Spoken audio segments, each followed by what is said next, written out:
बात करने के लिए लॉगिन करें www.astrotak.com।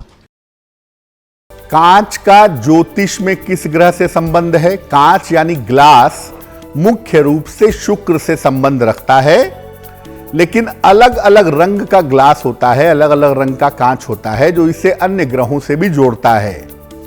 इसके अंदर के जो रंग होते हैं, अलग अलग रंग का जो ग्लास होता है, वो अलग अलग तरीके का प्रभाव पैदा करता है।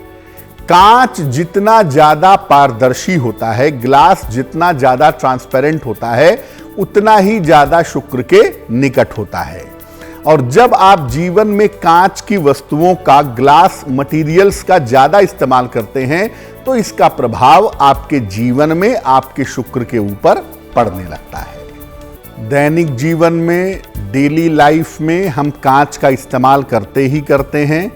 कुछ नहीं करते तो एटलीस्ट कांच के गिलास से पानी तो पीते ही हैं।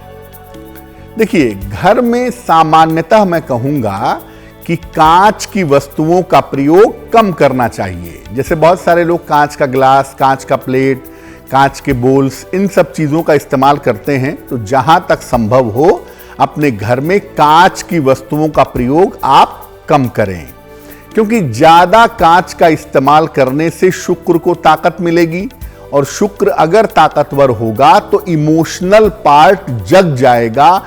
जो आपके रिश्ते हैं वो सेंसिटिव हो जाएंगे, वो संवेदनशील हो जाएंगे। कांच की मेज बहुत सारे लोग रखते हैं, ग्लास टेबल रखते हैं या ग्लास टॉप की टेबल रखते हैं। कांच की मेज नहीं रखनी चाहिए, क्योंकि इससे अक्सर रिश्तों में बिखराव पैदा होता है। और कांच के बर्तनों का आप ज्यादा इस्तेमाल करेंगे तो इससे जीवन में आनंद की मात्रा कम हो जाएगी। देखिए, मैं ये नहीं कहता कि आप कांच की चीजों का इस्तेमाल करिए ही नहीं, करिए, लेकिन बहुत ज्यादा मत करिए। और कांच की चीजों का प्रयोग आवश्यकता अनुसार करें तो अच्छा होगा। हर चीज में कांच को ले आए, टेबल में ले आए, दीवार पे लगा दिया, बर्तनों में इस्तेमाल कर लिया। जरूरत से ज्यादा ग्लास का इस्तेमाल करना ज्योतिष के लिहाज से बहुत सही नहीं होता। कांच का सबसे ज्यादा इस्तेमाल होता है आईने में, मिरर में, दर्पण में, और हम आईने का प्रयोग तो करते ही हैं। कांच के गिलास का प्रयोग करें या ना करें, लेकिन दर्पण का, शीशे का प्रयोग हम जरूर करते हैं। क्या ध्यान रखें? देखिए, आईने की खासियत यह होती है कि वो हर चीज को दुगना कर देता है, डबल कर देता है। आप उसके सामने खड़े होंगे, आपका प्रतिबिंब सामने आएगा, आपका व्यक्तित्व दोहरा हो जाएगा। तो आईना जीवन की हर चीज को दुगना कर देता है और स्वयं की स्थिति दिखाता है कि आपके मन की, आपके शरीर की स्थिति कैसी है। घर में आप आईने का प्रयोग करते हैं तो उसमें हमेशा सावधानी बनाए रखिए, आईने को हमेशा साफ सुथरा रखिएगा।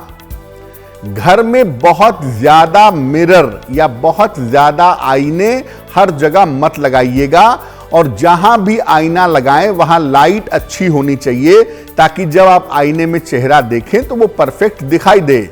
अंधेरे में आईना रखेंगे तो वो अंधेरे को दुगना करेगा, वो मत करिएगा।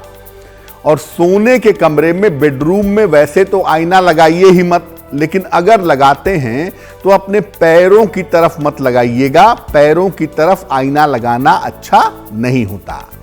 और टूटा हुआ दर्पण, टूटा हुआ आईना कभी भी अपने घर में मत रखिएगा। टूटा हुआ दर्पण, टूटा हुआ आईना, इसमें चेहरा देखना असफलता की शुरुआत कर देता है, इसलिए इससे बचना जरूरी है। देखिए, घर में कांच के दरवाजे अगर आप लगवाते हैं, दरवाजों पर कांच लगवाते हैं, खिड़कियों पे लगवाते हैं, तो ये ट्रांसपेरेंट नहीं होना चाहिए। ये टिंटेड ग्लास होगा तो अच्छा होगा, क्योंकि दरवाजों पर, खिड़कियों पर शुक्र को आमंत्रित करना अच्छा नहीं है, इसलिए टिंटेड ग्लास होना चाहिए। अगर ये धुंधली हो, टिंटेड हो तो बहुत अच्छा होगा। अगर आपको सपने में कांच का गिलास दिख रहा है, कांच का महल दिख रहा है, दर्पण दिख रहा है, आईना दिख रहा है, तो जिंदगी में नए रिश्तों की शुरुआत होती है, ऐसा माना जाता है। अगर आपको कांच टूटता हुआ दिखता है सपने में, तो ये रिश्ते टूटने की संभावना बता सकता है, या अचानक आपका स्वास्थ्य खराब हो सकता है। देखिए, जहां तक संभव हो कांच की चीजें उपहार में मत दीजिए।